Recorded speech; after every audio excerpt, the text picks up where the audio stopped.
Hello, I'm Lisette Sutherland, and I am the big cheese at Collaboration Superpowers, and you're listening to the Agile Uprising podcast.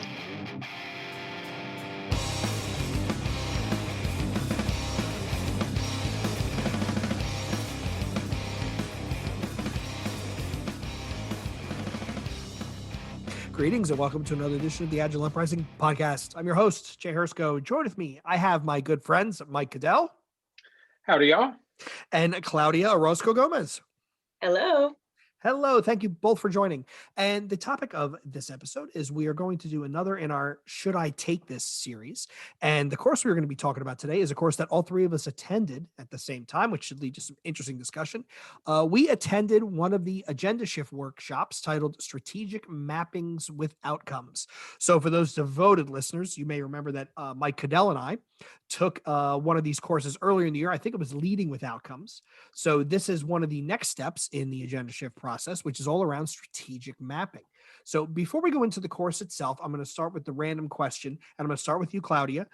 How familiar were you with this course, with this material, before actually signing up and diving in? I had read one of Mike's books, so From Right to Left. I was not at all familiar with the course material, but through the Discord discussions, I thought, okay, why not? Perfect. It had your go. You vouched for it. So, and I think you and Mike had taken another class together. So I said, let's do this. Perfect. And Mike? I'm familiar with Mr. Burrows and his work, having taken the aforementioned class. The concepts of the mapping, I was a little bit familiar with object relationship mapping. I'd heard a lot of talk about Wardley mapping. It was this kind of, big thing out there, but I had never spent any time getting to know Wardley mapping. And we have some interesting comments on that later, but that was about it. As for myself, good new stuff. I had no idea, right? I went into this totally blind. I purposely avoided buying Mike's book because I knew the new version of Agendashift was coming out. So I wasn't going to buy the old one just to have to update to the new one. And again, it was one of those, I knew Claudia was taking it. I knew Mike was taking it. And again, we've talked about these workshops. They're really immersive in short time frames. So I figured, for a couple hours, it might be worth a shot. And I have interviewed Ben Moiser. I've talked about Wardley mapping, but I still wasn't familiar with it. And Mr. Burrows did actually drop some hints in the last class that he was going to be leading into that sort of stuff in this course. So I kind of just figured let's take a stab, let's have a go. So we took this course virtually, and just to recap, the way Mr. Burrows structures these, it's either 1 or 2 days. It's somewhere between 2 and 3 hours, depending upon the course. I believe ours was it 2.5? I think it was 2 hours, and we said it actually needs some more time. Yeah, it was a whole lot to get through. So I'm going to start with this course. Start with you, Mike, with the question of, so in the aggregate, what did you think of the course itself? I thought the course was enlightening in a couple ways, and it gave me some other things to add to my tool belt, as I kind of like to do.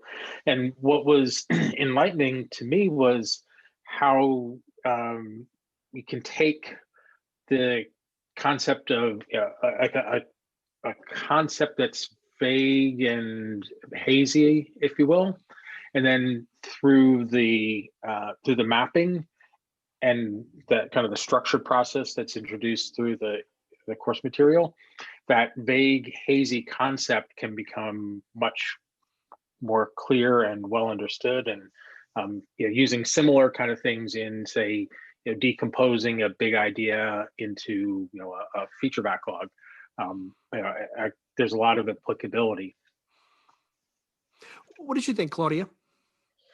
I liked the way that it just made sense. Everything just seemed so logical. So it took these big ideas, and I don't know at what point we're going to talk about the actual exercises that we did, but it took these ideas that for me seem really complex, Cynefin, Wardley mapping, and it just had us go through the steps in a very logical way in an exercise that we could be doing with an organization.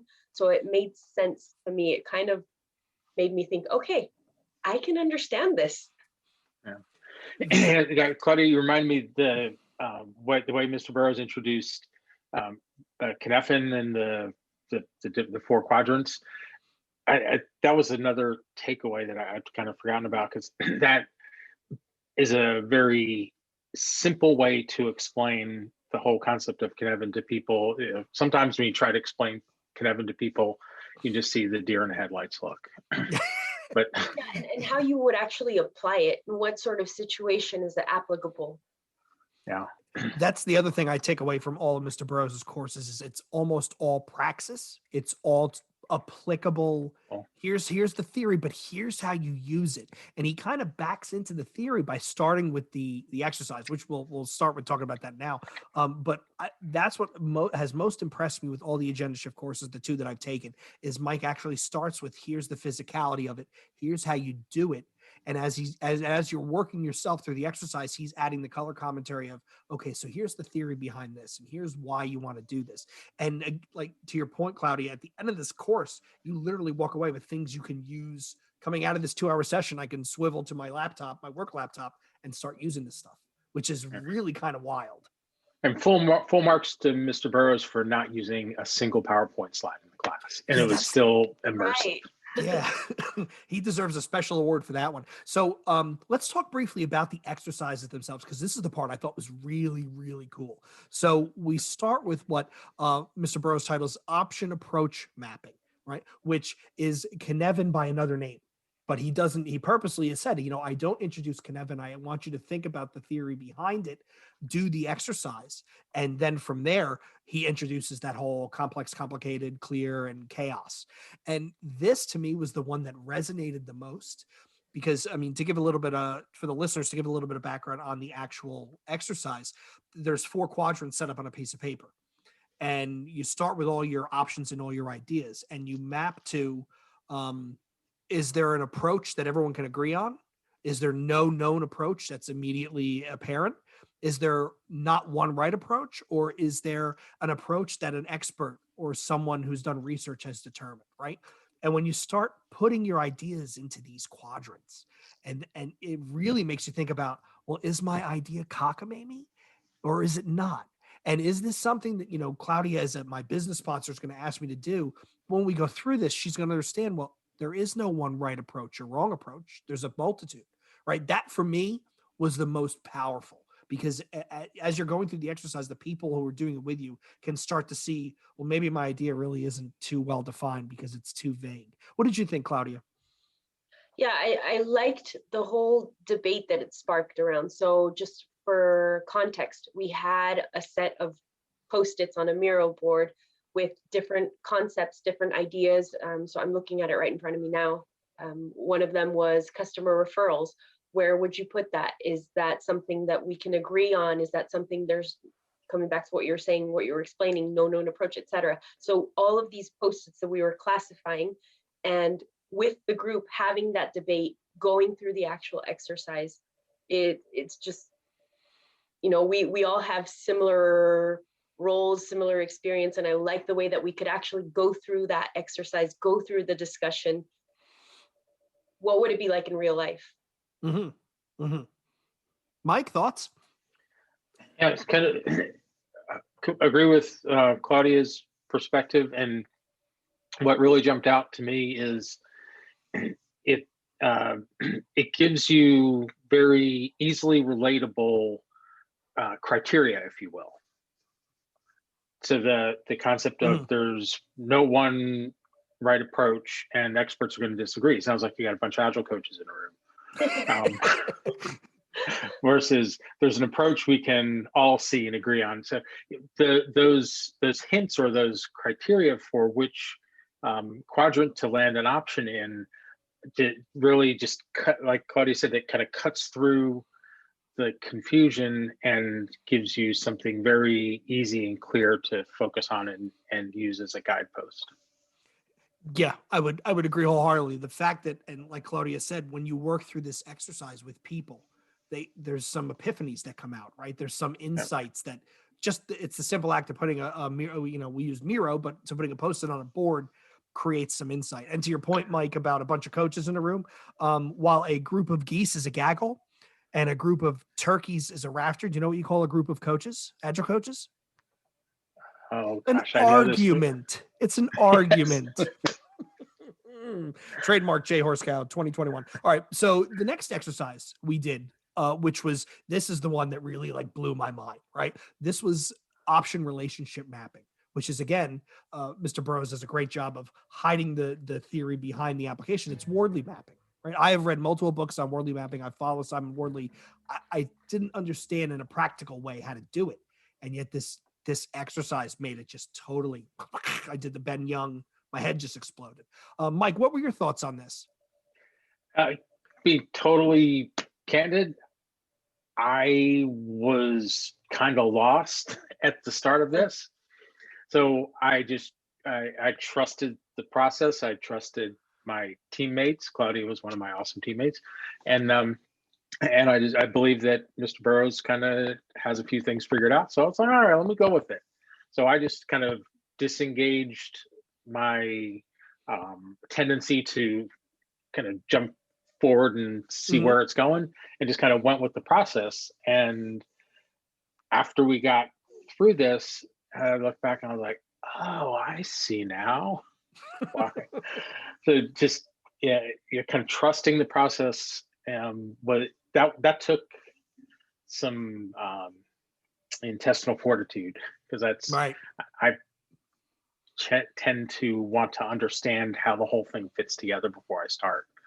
So I was a bit wrong-footed for most of it, and then as it came together, I was like, oh, I see. And then as we were doing the debrief from this activity, one of the classmates had a fantastic comment. I can't remember the exact words, but it's basically something to the effect of,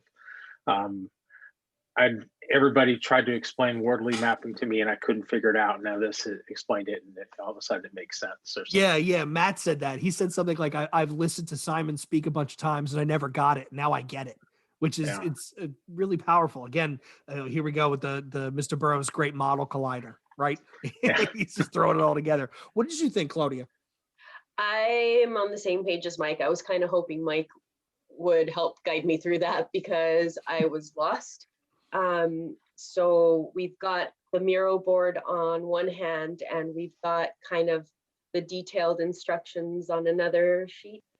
And I was just thinking, okay, I'm going to go through it step by step, which is exactly what I needed to do. Because if you would have told me what the outcome or the final result would have been, I would have been even more lost. So I thought, okay, just go with the flow step by step. And it somewhat made more sense. I don't know for this one how applicable it would be for me, but I think just going through the exercise and having that reference to look back to is going to be helpful in the future, because maybe at some point my brain will wrap around this concept a little better. I could see that. And we told Mike at the end, Mr. Burrows, at the end of the course, that, we could probably benefit by an extra 30 minutes, maybe an extra full hour, just to give it time to sink in. Cause it is a lot, again, it's a lot of praxis coming at you fairly quickly. For me, not only did it explain Wardley mapping completely beautifully, the idea of laying all of your ideas, all your objectives out on a even line, and then having polar opposites at each end. So one's the most ambiguous and the other is the least ambiguous, and then moving them regarding how close they are to the actual customer. I thought that was absolutely amazing, because then you're not only building the Wardley map, but you're also prioritizing, right? Because how many of us have been working with teams where they're back end process by trade, right? Or their service layer by trade, and they really just kind of want to do the things that make sense to them. Right? Like, oh, I can touch this, I can touch this, I can touch that. We're adding that visibility of the fact that a customer is actually going to see this. It's way more impactful to the customer than it would be, for me just updating a bunch of jQueries on the back end. I thought that was really kind of wild, because that gives you an argument, especially when you do this with a group of people, you can then turn around and say, look, here is the actual layout. Here's what we know the customer will see versus the customer won't see. And then use that to help prioritize. I thought that was pretty cool. Really kind of And cool. Jay, you just re-explained to me exactly what we did. So now it's coming back to me. Mr. Burrows, I am available to teach this course. We can work out the hourly rate. Just contact me. But no, I thought it was really kind of neat because once we did all that mapping, right, and then you do all the arrows that tie things together, and then you overlay the typical Wardley map L with the columns. It just made as we applied the layers. It's like, those old flip books as a kid where there's see-through transparencies. Man, I'm dating myself here. And you start with the picture, and as you add the layers, the picture kind of grows and gets more filled in. That's how I kind of viewed this exercise. As we did more steps and all the layers started to pile up, it made better sense. Yeah, there's a footnote, if you will, to this this activity that reads, "Outcomes don't form value chains," and that, to me, that was kind of, it set me back for a second to really think about it, but then I was like, oh yeah, I can see that makes sense. Because it's not it's the combination of the various outcomes and in the right context at the right time that really creates the value. And it was as ever, a practical reminder, kind of don't get too attached to the to the bright shiny object. Keep the customer's perspective in mind. So that it was kind of keeping that customer outside in perspective, is infused throughout the whole thing. Right. And that's actually one of the notes that I had too. If there's no impact, why would we prioritize? Exactly, right? Who's going to use this? It's so logical, but when you're in the midst of it, you're not really, sometimes you forget to take a step back. Right.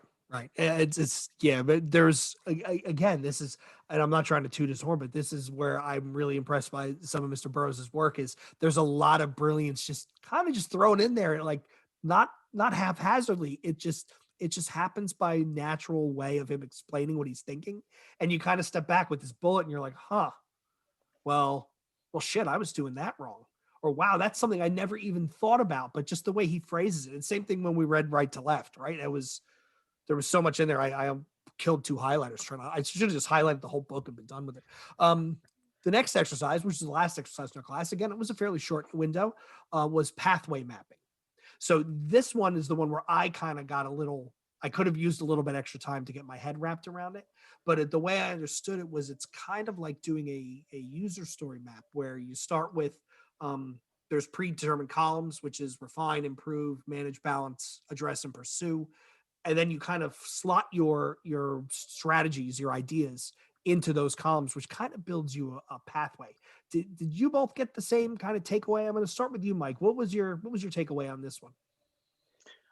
My takeaway on this one was, first of all, it was getting towards the end of the time, and it felt kind of rushed.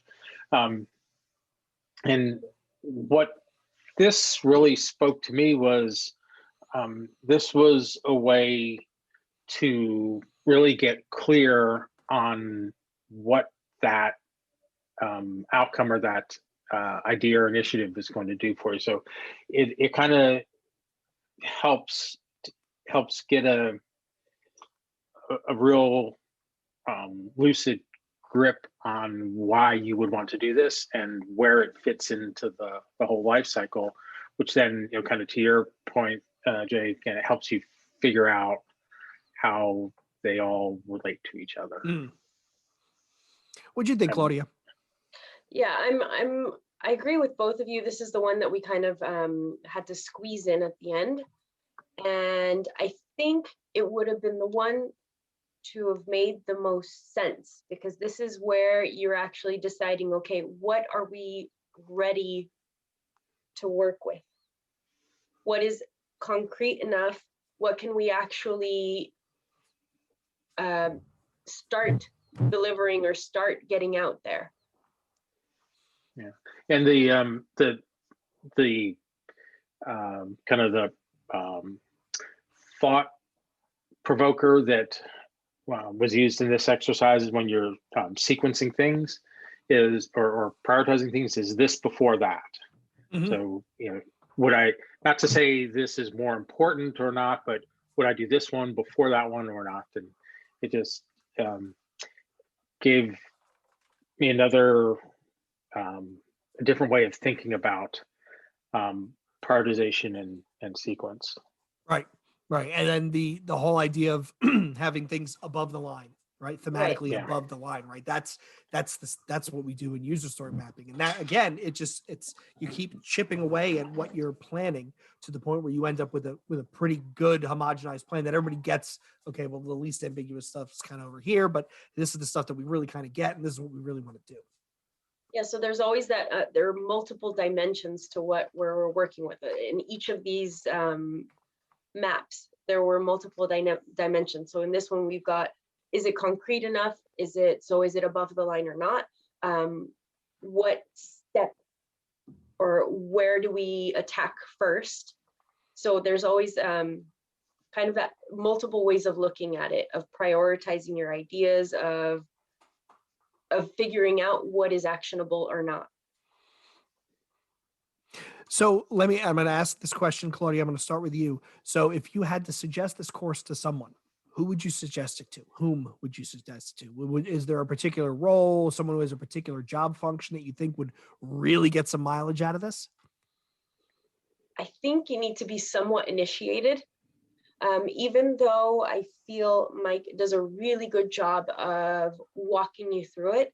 I mean, I've heard of Wordly mapping. I've never read about it. I've looked into Cynefin. I've read a bunch of articles on it, but you need to be somewhat initiated, actually fully comprehend what's going on, even though he does really clearly explain this, because I think I was probably the dumbest person in the room. I mean, everybody else there seemed to know all of this already. But it's real practice. So I would say anyone that's going to be working with either product teams or agile teams or management teams,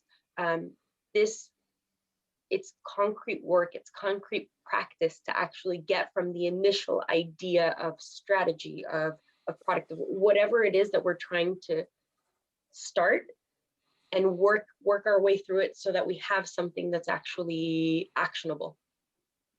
I agree. Mike, who would you suggest to? Are you living? Are you breathing? Do you deal with complexity? Do you deal with complexity is really kind of where the point there. To be a little more concrete, people who spend their time in the product space, I think, would get a lot out of this.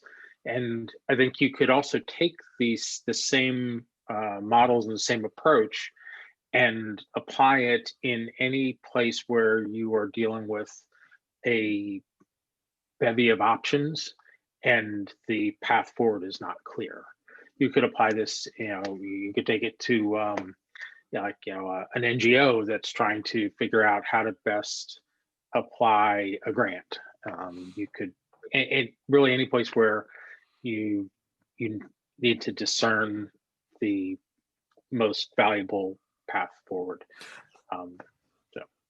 I would agree. I would say anyone who's in the strategy side, anyone who has just a bevy of options in front of them, where they're not really sure which one should I do first, which ones are viable, which way should I go.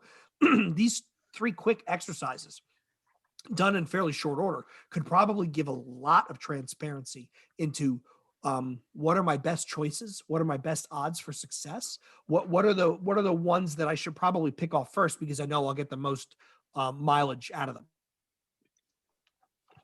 So Jay, just to be a bit of a snark for a second, could this replace Way to Shortest Job First? Yeah, you know what? You're trying to be funny, but I definitely think there's more than one way to do prioritization, and I definitely think this could, right? Because what are the 2 things you're looking at? The 3 things you're looking at. You're looking at complexity, right, which does tie into mischief, right? You're looking at which ones are most visible to the customer, which ties to business value, transparency, and need. And lastly, you're looking at, okay, so where do these fit in our grander scheme of things? Are we trying to improve service experience, or are we really trying to balance demand and capability, right? So it is like a quasi prioritization exercise, but under a different name. And again, it takes the math out of it, because trying to agree, the three of us trying to agree to the business value of this podcast, right, would be an interesting conversation. And yet we try to replace conversational problems with math problems with mischief. And it's I might add a column for duration or size, some way to slightly put my finger on the scale for the things that will get through the process a little bit faster. But, True. Yeah. True. So I'm going to wrap us up. Before I wrap us up, final thoughts, Mike. Was this course worthwhile? Any other final thoughts? Was it worthwhile? Absolutely. Yeah, 10 out of 10. And would I do it again or recommend it to somebody else?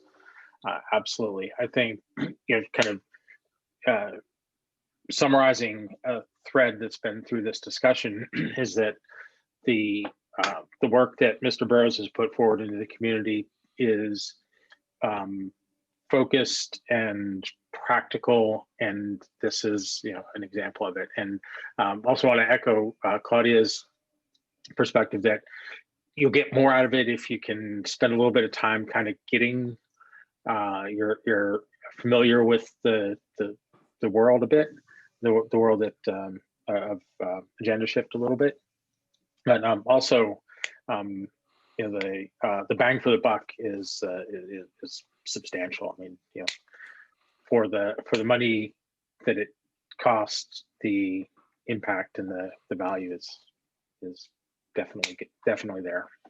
Claudia? Yeah, I would definitely agree with Mike. I mean, it's really good value for money. I wish it could have been a little bit longer, but we were just having such a good time that it went by so fast and didn't get around to, spending as much time as we would have liked on those last couple of exercises. But the fact that you know how you would go about this exercise, that you experience it, so not as a facilitator, but as a participant, the value, the conversations that'll come out of it, the value that'll come out of it. And as a participant and in this workshop, how you could actually do that in a remote setting. Like, we could literally take the documents that he gave us and we could use it tomorrow. It's applicable straight away. That for me just is the best part of it. Right. How do you put a price on? How do you put a price tag on applicability? The fact that you can port this. Don't tell him that, because he might up the prices. But I mean, like you said, for the cost, because again, I think Mr. Burrows makes these fairly inexpensive, right? I think these are great courses for the amount you spend and the amount you walk out with, and the time commitment. I think it's brilliant. And for those listeners, one of the things that Mr. Burrows asked at the end of the class was, he always asks for feedback, which is great. He's one of the rare instructors who, as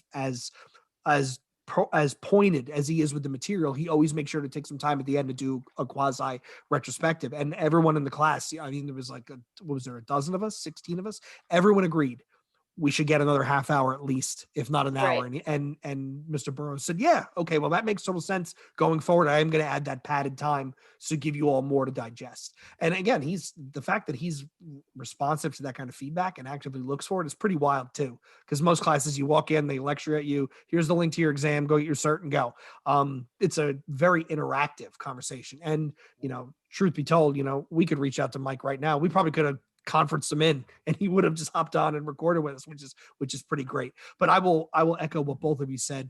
I definitely think it's a worthwhile way to spend not only your money and your time, but to walk away with some, again, seriously applicable patterns that you can apply to your work life that you will get mileage out of instantaneously. Just again, swiveling from your home machine to your work machine and starting to use this, I definitely think there's some benefit there. So we've just about reached about time. I want to thank both Claudia and Mike for coming on today and one of our rare daytime recordings. It's kind of weird to do one of these when the sunlight is actually out. I want to thank all of you listeners again for tuning in. If you're enjoying the conversation, we do have a Discord platform, which is quite vigorous right now. There's a lot of active conversation going on. We actually have some, we're in the kitchen cooking up some new ideas and some new things. So you might want to, if you want to get in on the ground floor and really contribute to what we're growing here, you are more than welcome to hop in. This is the first time tuning in, why not subscribe to our podcast? If you like what you heard, please leave us a review, a rating on your podcast platform of choice, because it does help others find us. Lastly, I want to give a shout out to Machine Man Records and their artist Krebs, who provides our outro music. They were great. I was reached out blindly. They sent over some music, which is great. And now YouTube doesn't whack us for copyright infringement, which is fantastic. So thanks again to Chris over at Machine Man. And lastly, we are committed to always being free. However, there will be a link to our Patreon in the show notes. If you like what you heard and you want to contribute to offset some hosting and production costs, you're more than welcome to. You will probably get a surprise in the mail from me. So once again, on behalf of Mike, Claudia, and myself, this is the Agile Uprising Podcast signing out.